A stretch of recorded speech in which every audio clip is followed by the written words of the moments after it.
तो आज हम कुछ प्रॉब्लम्स डिस्कस करेंगे कूलम्ब्स लॉ बेस्ड पे। तो जैसे हमने Coulomb's law and charging by induction को डिस्कस किया था, उसी बेसिस पे ये प्रॉब्लम, एक्चुअली ये प्रॉब्लम जो लिखी हुई है ये NCERT की जो एक बुक है उसमें एग्जाम्पल नंबर 1.5 है। तो इसमें एक्चुअली में क्या गिवन है तो वो देखते हैं, और इसको सोल्व कैसे करते हैं वो भी हम अभी समझते हैं। So, a charged metallic sphere A is suspended by a nylon thread. Another charged metallic sphere B held by an insulating handle is brought close to A such that the distance between them centers is 10 centimeter. Okay. तो यहाँ पे दो charge spare हैं। Okay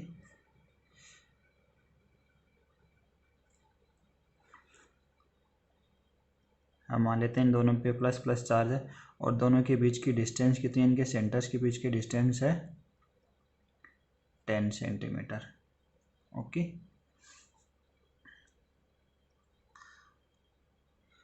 sphere A and B are touched by uncharge sphere C and D respectively. Okay तो यहाँ पे ये spare ए है, ये स्पेयर है बी। अब इन दोनों को दो अनचार्ज स्पेयर हैं, लाइक जैसे यहाँ पे सी है और यहाँ पे ये क्या है, डी है।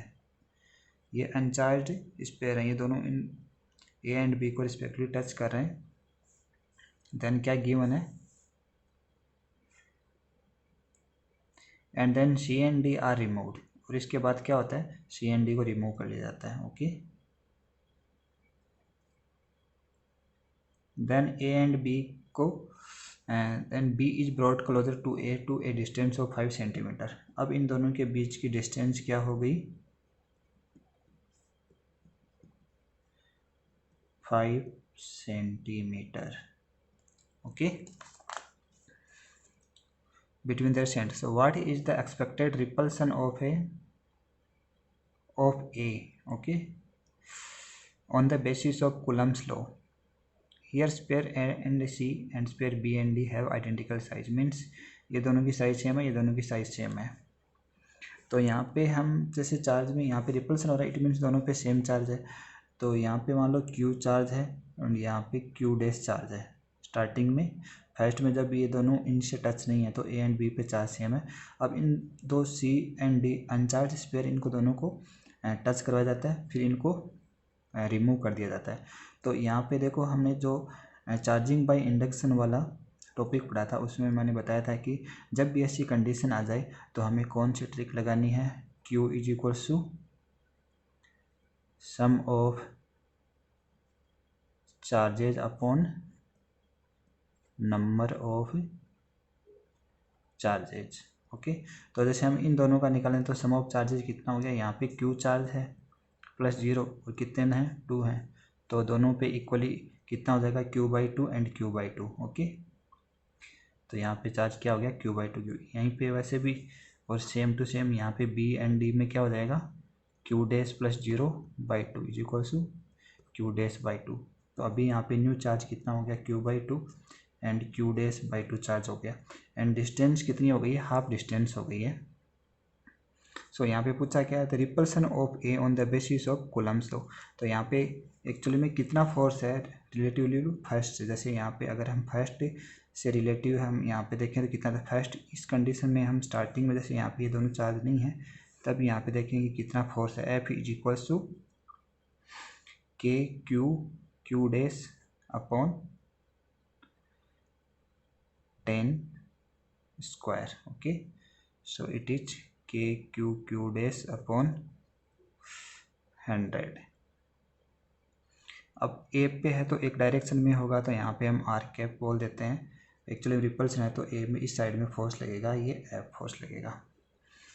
सो नेक्स्ट टाइम पे अभी ए पे कितना रिपल्सन फोर्स है, एफ डैश। ओके जब इनको 5 सेंटीमीटर और ये जो सी एंड डी है इस कंडीशन के बाद, सो एफ डैश चार्ज क्या हो जाएगा, Q/2 into Q dash by 2 upon 5 का स्क्वायर। ओके, सो ये हो जाएगा के क्यू क्यू डैश अपॉन ये कितना हो जाएगा, देखो 5 का स्क्वायर 25, 25 इंटू 4 कितना हो जाएगा 100। Okay, so here actually the charge is same as F. Okay, तो यहाँ पे हम अगर मैग्नीट्यूड लें तो मैग्नीट्यूड क्या हो जाएगा, दोनों का सेम हो जाएगा। ओके, सो यहाँ पे क्या इफेक्ट पड़ रहा है, जैसे चार्जिंग बाय इंडक्शन वाला जो ये फार्मूला है ये यहाँ पे काम आ रहा है, ये बहुत ही इंपॉर्टेंट है। ऐसे मतलब कूलम्स लॉ में ये जो फार्मूला है ये यूज होता है, अदरवाइज जो चार्जिंग बाय इंडक्शन है वो थ्योरेटिकली तो हमारे एग्जाम में आता नहीं है, तो इसको याद रखना है। ओके, अब यहाँ पे हम एग्जाम्पल नंबर 1.6 एनसीईआरटी बुक का देखते हैं कि consider 3 charges Q1, Q2, Q3 each equal to small q at the vertices of an equilateral triangle. कौन सा ट्राइंगल है यहाँ पे, equilateral triangle of side L, जिसकी साइड कितनी है, L है। Okay, so what is the force on charge Q with the same sign as Q, means अगर ये प्लस है तो ये चार्ज भी क्या हो जाएगा, प्लस हो जाएगा। Placed at the centre of the triangle, कि जो सेंटर ऑफ ट्राइंगल पे चार्ज Q है इस पे टोटल नेट फोर्स कितना होगा। ओके, सो इससे पहले तुम्हारी बुक में एक सुपरपोजिशन प्रिंसिपल है, तो उसमें के बारे में है कि जैसे किसी भी चार्ज पे अगर हमें नेट फोर्स निकालना हो तो उसको छोड़ के बाकी का वेक्टर सम उस पर वही टोटल नेट फोर्स हो जाएगा। तो हम यहाँ पे अभी निकालते हैं, जैसे यहाँ पे दोनों का क्या है, साइन सेम है, तो जो ए पे है वो फोर्स कौन से डायरेक्शन में लगाएगा, इस डायरेक्शन में लगाएगा। सो हम इसको बोल सकते हैं एफ ए, एंड यहाँ पे क्यू पे बी कौन से डायरेक्शन में लगाएगा, इस डायरेक्शन में लगाएगा, ये हो जाएगा एफ बी, एंड यहाँ पे जो सी पे चार्ज क्यू है वो इस डायरेक्शन में लगाएगा, एफ सी। ओके, सो यहाँ पे इन सब में बीच में ये डिस्टेंस मान लो ये इसका सेंट्रोइड ओ है, तो सेंट्रोइड ऑफ ट्राइंगल क्या होता है, the intersecting point of medians. तो intersecting point of medians of any triangle is called as a centroid. तो यहाँ पे ट्राइंगल क्या है, इक्विलेटरल ट्राइंगल है, तो हम यहाँ पे अगर इसकी वैल्यू निकालेंगे तो मान लो ये पॉइंट डी है, यहाँ पे ए डी ये ट्राइंगल हो गया, ये डिस्टेंस एल है और ये एंगल 60 डिग्री हो गया, तो ये एंगल कितना हो जाएगा, 30 डिग्री हो जाएगा। तो हम ए डी हम निकालेंगे तो A D will B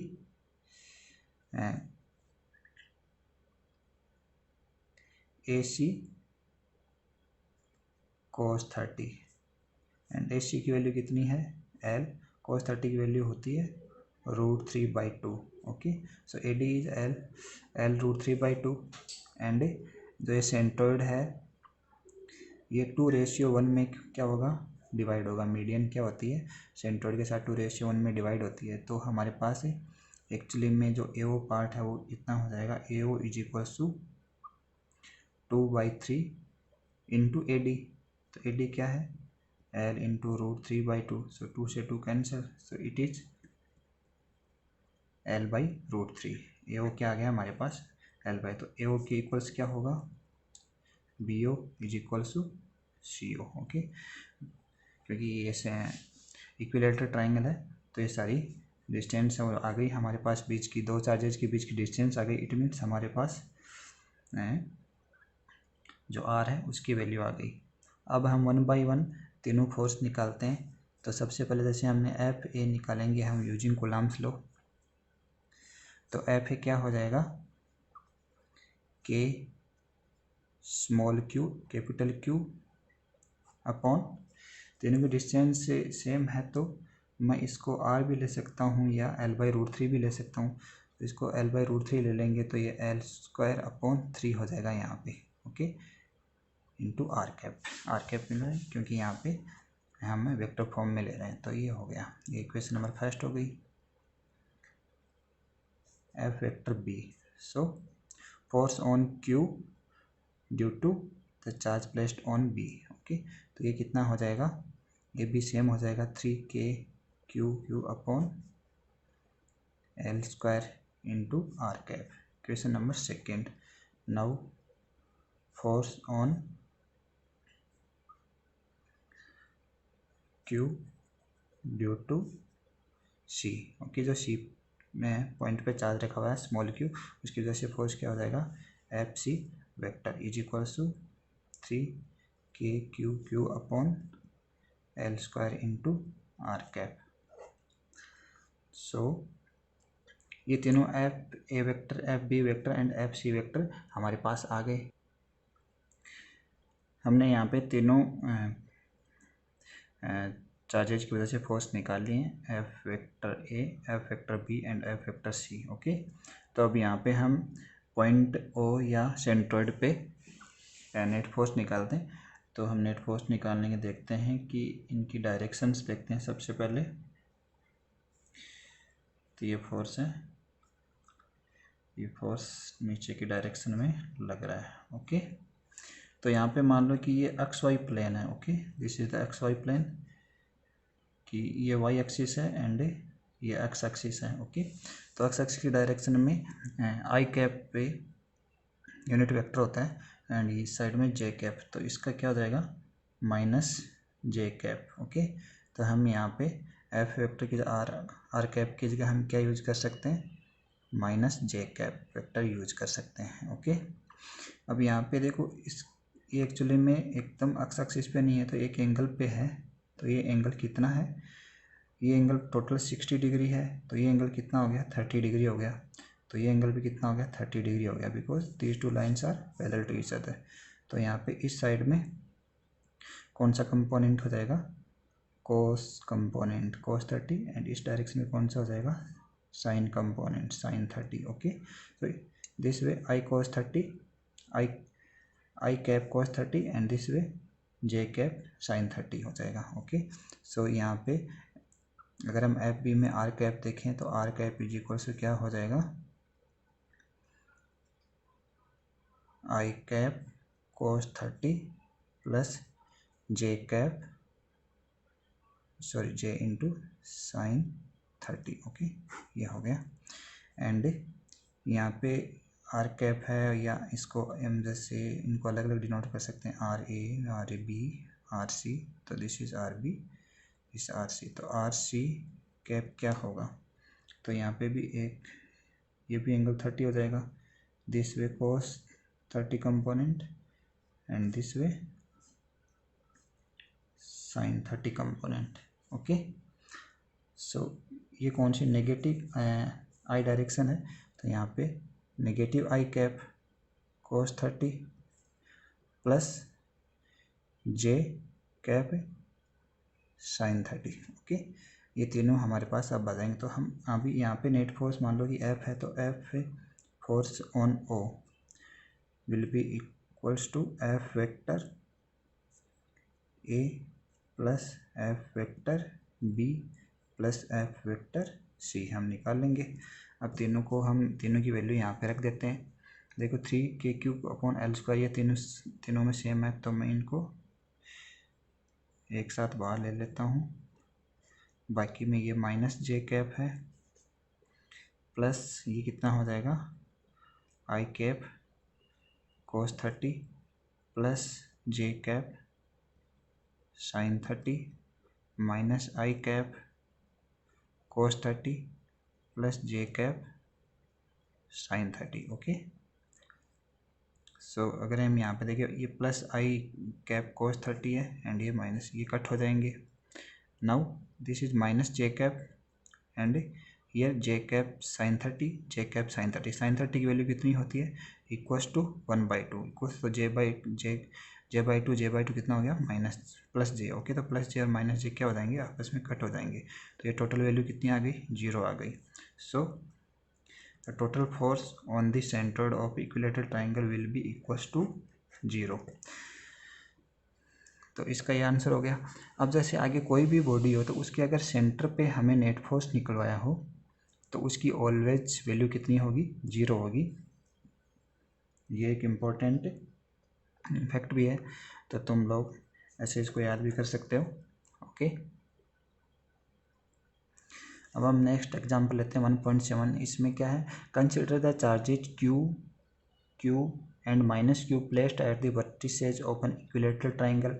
What is the force on each charge? Means हमें हर एक चार्ज पे, जैसे हम मान लो कि यहाँ पे C चार्ज पे एक फोर्स निकाल लेते हैं, तो ऐसे ही हर एक चार्ज पे नेट फोर्स से कितना होगा। ओके, तो हम यहाँ पे C चार्ज पे फोर्स निकालते हैं, तो यहाँ पे इसकी डायरेक्शन देख लेते हैं सबसे पहले कि जैसे the force on C due to A, actually में this is a plus charge and this is negative charge, तो एक दूसरे को क्या, इसकी डायरेक्शन ऐसे होनी चाहिए। तो इसकी डायरेक्शन अब कौन सी डायरेक्शन में होगी, इसके जस्ट अपोजिट में हो जाएगी, क्योंकि एक दूसरे को दोनों क्या करेंगे, अट्रैक्ट करेंगे। तो यहाँ पे हम बोल सकते हैं force FC A। Okay, and अब जो चार्ज B पे है उसकी वजह से भी यहाँ पे फोर्स अप्लाई होगा, तो वो कौन सी डायरेक्शन में होगी, दोनों चार्ज क्या हैं, पॉजिटिव चार्ज हैं, तो एक दूसरे को क्या करेंगे, रिपेल करेंगे। ओके, तो यहाँ पे क्या हो जाएगा, FCB। ओके, तो इन दोनों की वैल्यू हम निकाल लेते हैं अभी। Force on C due to A, तो यहाँ पे FCA vector is equals to K, दोनों का चार्ज क्या है, KQ into minus Q upon equilateral triangle है, तो हम इन सब की डिस्टेंस क्या मान लेते हैं, यहाँ पे भी L मान लेते हैं, तो यहाँ पे भी L होगी, यहाँ पे भी L होगी, तो ये क्या हो जाएगा, L² into R cap. Okay, question number first. Next, force on C due to B charge. Okay, तो इसकी वजह से फोर्स क्या होगा, FCB is equal to KQ into Q upon L² into R cap. अब यहाँ पे हम अगर रिजल्टेंट फोर्स निकालने इस पॉइंट पे, तो यहाँ पे यूजिंग लॉ ऑफ पैरेललोग्राम से हम इसका क्या निकालेंगे, रिजल्टेंट निकालेंगे, जो कौन सी डायरेक्शन में होगा, इस डायरेक्शन में होगा। तो किसी भी अगर लॉ ऑफ पैरेललोग्राम क्या होता है, R vector is equal to if A vector plus B vector, okay, then R cap is equal to क्या हो जाएगा, root of A² plus B² plus 2AB cos theta. Okay, तो using हम law parallelogram उसका magnitude निकाल सकते हैं। तो यहाँ पे दोनों के बीच में एंगल कितना है, ये अगर 60 डिग्री है तो ये कितना हो जाएगा, 120 डिग्री हो जाएगा। ओके, तो यहाँ पे FC is equals to FCA vector plus FCB vector. Okay, तो यहाँ पे इसका अगर मैग्नीट्यूड हम निकालना चाहें तो ये हो जाएगा, एक्चुअली में दोनों की वैल्यू सेम है, तो हम इन दोनों को अज्यूम कर सकते हैं FCA magnitude is equal to FCB magnitude is equal to F magnitude. तो ये हो जाएगा F² plus F² minus 2F² into cos 120 degree. Okay, तो cos 120 कितना होता है वो हम अभी देखते हैं।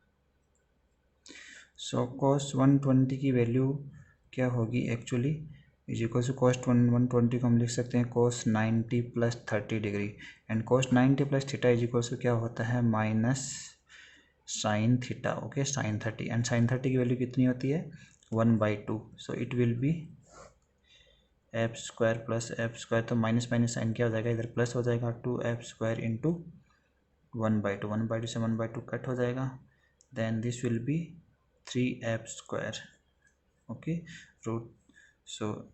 √3f, तो टोटल जो मैग्नीट्यूड आएगा एक पट्टी से इस पे कितना आ जाएगा, √3f आ जाएगा। सिमिलरली हम ए एंड बी पे भी निकालेंगे, इन पे भी इतना ही मैग्नीट्यूड आएगा। तो इससे क्वेश्चन को हम ऐसे कर सकते हैं। ओके, तो अब हम एक नेक्स्ट वेरी इंपॉर्टेंट क्वेश्चंस करते हैं कि distance between 8 microcoulomb and -2 microcoulomb is 20 centimetre, so where should be the third charge placed so that its net force will be 0।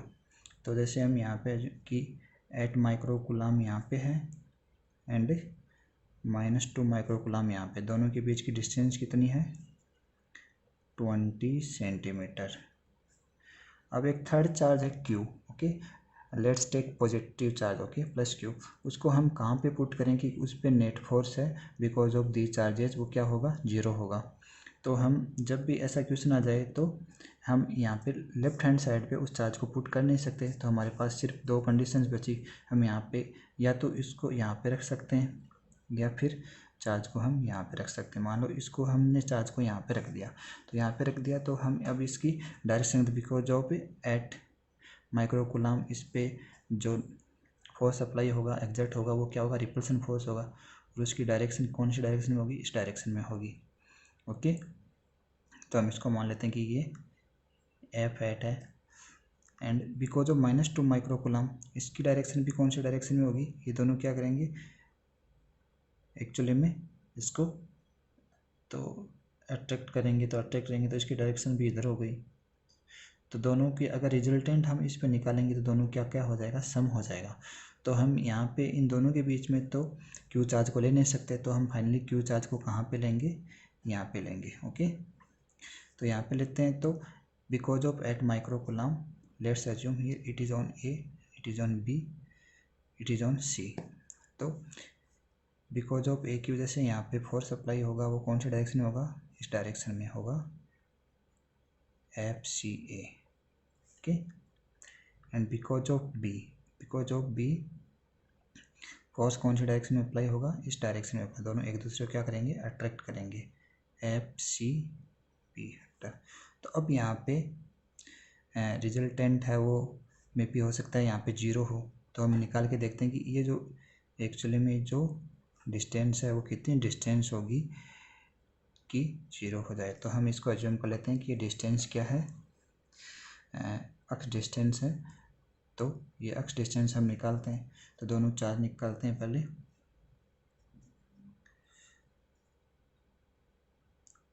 Force on C due to A, so FCA vector is equals to K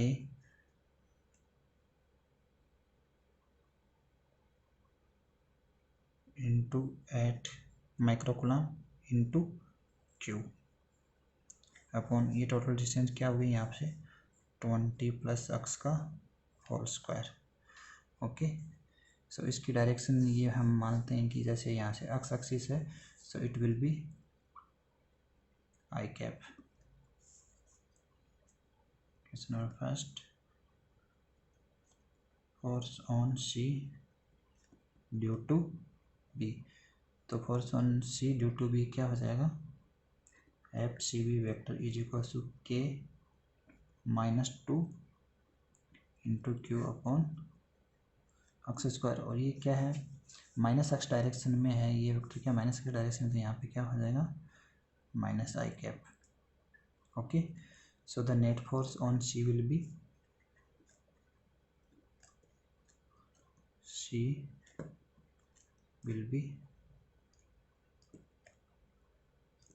FCA vector plus FCB vector will be equals to K at Q upon 20 plus x का whole square into I cap plus -2 KQ अपॉन X square into minus I cap. Okay, ये minus minus क्या हो जाएगा, दोनों plus हो जाएंगे। Okay, so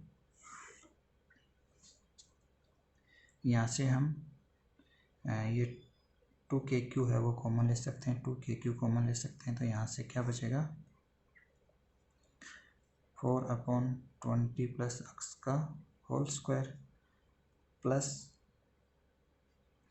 1/x square. And यहाँ पे हमें देखो नेट फोर्स क्या 0 है, तो this value will be equals to 0। Okay,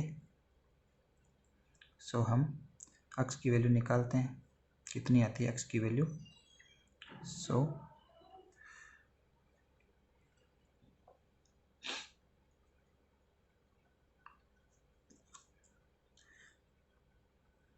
तो इसको करने से पहले हम यहाँ पे देख लेते हैं कि जैसे F C vector is equal to F C A plus F C B, हमने यहाँ पे सिर्फ वैल्यू रखी है।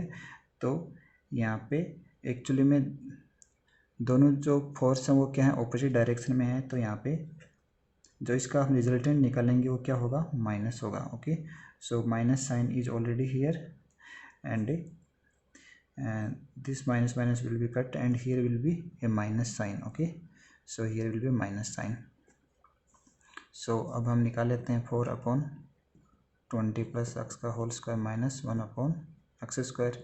अब हम इसका एलसीएम लेंगे तो कितना आ जाएगा, 20 प्लस एक्स का whole square into x square, it will be 4x square minus 20 plus x का होल स्क्वायर, ये 0 हो जाएगा। सो यहाँ पे क्या बचेगा, only 4x square minus 20 plus x का whole square. 4x square minus ये कितना हो जाएगा, 400 minus x square, this will be minus 40x। Okay, so actually में ये एक क्वाड्रेटिक इक्वेशंस बन रही है। तो यहाँ पे क्वाड्रेटिक इक्वेशन क्या होगी, 3x square minus 40x minus 400 is equals to 0। तो इस क्वाड्रेटिक इक्वेशन को हम यूजिंग फैक्टराइजेशन मेथड से कर सकते हैं। 3x स्क्वायर माइनस इसका क्या हो जाएगा, minus 60x plus 20x minus 400 is equals to 0। So here will be 3x common, हम यहाँ कॉमन ले लेंगे तो x माइनस 20 प्लस यहाँ पे 20 कॉमन ले लेंगे, x minus 20 is equals to 0। So 3x plus 20 and x minus 20। तो यहाँ से हम एक वैल्यू क्या ले लेंगे, यहाँ पे से हम देखते हैं x minus 20 is equals to 0 and 3x plus 20 is equals, यहाँ से लेंगे तो x की वैल्यू क्या आ जाएगी, प्लस 20। यहाँ से x की वैल्यू क्या आ रही है, माइनस में आ रही है। तो माइनस में जाएंगे तो हम एक्चुअली में इस साइड में आ जाएगी वैल्यू माइनस में। सो माइनस तो होगा नहीं, तो हम क्या लेंगे, x is equals to 20। So answer will be 20 centimetre in the right hand side of a -2 microcoulomb charge. Okay, ये आंसर हो जाएगा इसका। तो यहाँ पे एक और क्वेश्चन है कि यहाँ पे एक स्क्वायर है और स्क्वायर के हर एक के जो वर्टिस एज पे है वो small Q charge identical charge से प्लेस्ड है। तो हमें एक कॉर्नर पे या सभी कॉर्नर्स पे या सभी वर्टिस एज पे क्या निकालना है, द नेट फोर्स। सो हम जैसे हमने वो ट्रायंगल वाला क्वेश्चन किया था उसी के अकॉर्डिंग इस क्वेश्चन को भी हम सॉल्व करेंगे। तो यहाँ पे भी जो नेट फोर्स है वो कैसे निकलेगा, बिकॉज ऑफ सी इस डायरेक्शन में होगा, बिकॉज ऑफ ए इस डायरेक्शन में होगा एंड बिकॉज ऑफ बी इस डायरेक्शन में होगा। ओके, सो इसको F1, इसको F2 एंड इसको F3 हम अज्यूम कर लेते हैं। देन F1 एंड F2 का यूजिंग पैरेललोग्राम से जो रिजल्टेंट होगा वो कौन से डायरेक्शन में होगा, इस डायरेक्शन में होगा, F हम बोल सकते हैं। देन हम इन दोनों का सम कर लेंगे। तो आप लोग इस क्वेश्चन को सॉल्व करना एंड देन हम फिर इसकी डिस्कशन करते हैं। तो इस क्वेश्चन को तुम लोग इस तरह से सॉल्व कर सकते हो। ओके।